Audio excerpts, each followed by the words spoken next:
Hello everyone. हम HEC concept lab channel पे आज से स्टार्ट करने जा रहे हैं फार्मूला सीरीज़, जिसमें सबसे पहले हम 3D के फार्मूला पढ़ेंगे। 3D में सबसे पहले आता है प्रिज्म, फिर आता है पिरामिड। तो आज हम प्रिज्म के सारे फार्मूले पढ़ेंगे।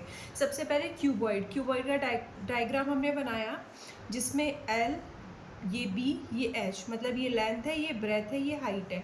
और यही नहीं, सिर्फ हम 3D पढ़ेंगे। 3D के बाद हम 2D के बाद हम ज्योमेट्री, फिर अलजेब्रा, फिर ट्रिगो, सारे कॉन्सेप्ट और सारे फार्मूला पढ़ेंगे। तो सबसे पहले हमने आज स्टार्ट किया है क्यूबॉइड का सबसे पहले आता है डायगनल का फार्मूला क्या होता है? Root L square plus B square plus H square. Curved surface area मतलब सी एस ए का formula 2 L plus B into H. T S A मतलब टोटल सरफेस एरिया, इसका formula 2 L B plus B H plus H L. Volume L B H. ठीक है, L B H का मतलब मैंने आपको समझा ही दिया है, लेंथ, ब्रेथ और हाइट। हाइट के बाद अगला आता है हमारे पास क्यूब का हमने डायग्राम बनाया है। क्यूब क्या होता है? जिसकी सारी साइड इक्वल होती है। ये ए है, ये है, ये ए, मतलब सारी साइड इक्वल। तो इसमें डायगनल विकर्ण हमारे पास क्या होता है? √3a। Kurt surface area TSA क्या होता है? 4a square. Total surface area 6a square. Volume a cube के बाद अगला आता है हमारे पास सिलेंडर का क्या होता है? ये होती है रेडियस और ये होती है हाइट। तो सबसे पहले सिलेंडर में आता है डायगनल का formula √h square plus 4r square. h height और r रेडियस। फिर आता है कर्व्ड सरफेस एरिया का फॉर्मूला होता है base perimeter into height. Base perimeter मतलब क्या होता है? ये जो बेस है इसका पेरीमीटर, और ये क्या हो जाएगा? एक टाइप से सर्कल का पेरीमीटर कितना होता है? 2πr। तो बेस पेरीमीटर कितना हो गया? 2πr। तो बेस पेरीमीटर हो गया 2πr इंटू एच। फिर आ जाएगा हमारे पास टोटल सरफेस एरिया क्या होता है? टोटल सरफेस एरिया का फॉर्मूला होता है curved surface area plus twice of base area. Curved surface area क्या हो गया हमारे पास? Curved surface area 2πrh plus twice of base area. इसका बेस एरिया कितना होता है? πr²।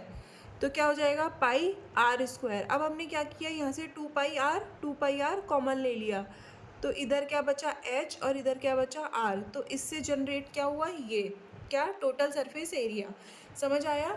उसके बाद होता है वॉल्यूम का फॉर्मूला हमारे पास क्या होता है? Base area into height. Base area मैंने अभी बताया क्या होता है? πr² इंटू हाइट मतलब h। तो इस सिलेंडर का diagonal, Kurt surface area, total surface area और वॉल्यूम, इन सब के फॉर्मूले हैं ये। हमने सिलेंडर पढ़ लिया। अब हमारे पास आता है होल सिलेंडर मतलब खोखला बेलन मतलब क्या होता है? बेलन, और उसकी कुछ मोटाई होगी और अंदर से वो खोखला होगा, जिसमें अंदर की त्रिज्या होगी r, पूरी त्रिज्या होगी कैपिटल R, और हाइट होगी h। तो सबसे पहले हम डायगोनल पढ़ेंगे। डायगोनल क्या होता है? इसमें दो तरह के डायगोनल होते हैं, एक तो इंटरनल डायगोनल और एक एक्सटर्नल डायगोनल। इंटरनल में क्या होगा? √2 स्मॉल r मतलब अंदर की रेडियस का स्क्वायर प्लस h स्क्वायर। और एक्सटर्नल में क्या होगा? √2 capital R square plus h square. Capital R मतलब पूरे की रेडियस। तो ये इंटरनल और एक्सटर्नल हो गए। अब इसके बाद आता है कर्ट सरफेस एरिया का फॉर्मूला सी एस ए का फॉर्मूला क्या होगा? 2πh ब्रैकेट में capital R plus small r। Total surface area क्या होगा? 2π capital R plus small r bracket में h plus capital R minus small r। और volume होता है πh r² minus r²।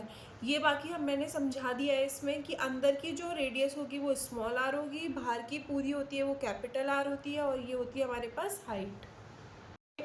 3D में अब हमने होल सिलेंडर पढ़ लिया, क्यूब पढ़ लिया, क्यूबॉइड पढ़ लिया। अब दो और पढ़ेंगे, स्फेयर और हेमीस्फेयर। स्फेयर मतलब गोला और हेमीस्फेयर मतलब अर्धगोला।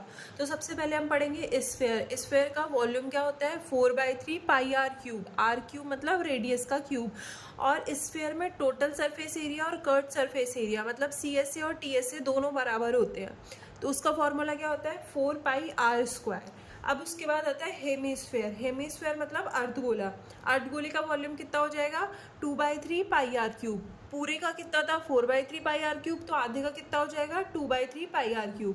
इसमें कर्ट सरफेस एरिया होता है 2πr² और टोटल सरफेस एरिया होता है 3πr²। तो आज हमने ये पढ़े प्रिज्म में क्या क्या पढ़ा? Cuboid, cylinder, hollow cylinder, sphere और हेमिस्फीयर। अगली हम जो नेक्स्ट वीडियो बनाएंगे कल, उसमें हम पढ़ेंगे पिरामिड। पूरा पिरामिड में क्या पढ़ेंगे, कोन पढ़ेंगे, फ्रस्टम पढ़ेंगे, टेट्राहेड्रन पढ़ेंगे, और जो पिरामिड के फॉर्मूले को कैसे बनाए जाते हैं वो पढ़ेंगे। तो कल के लिए कंटिन्यू करें, और आज के लिए subscribe for more videos. Thank you everyone.